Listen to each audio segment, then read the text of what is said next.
Reality shows shpesh bëhen pasqyra të karaktereve të ndryshme njerëzore, ku tensionet janë të pashmangshme.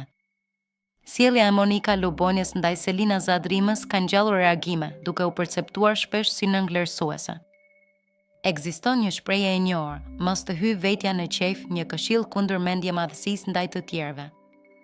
Sipas kritikëve, Monika mban një ton dominues në diskutime, duke mos lënë shumë hapësirë për të tjerët. Disa e krahasojnë me Robert Hysen, duke parë të dy figura që nuk heqin dorë lehtë nga qëndrimet e tyre. Ndarja shumica kundër Pakicës ka krijuar një atmosferë të ngarkuar dhe emocionale brenda shtëpisë.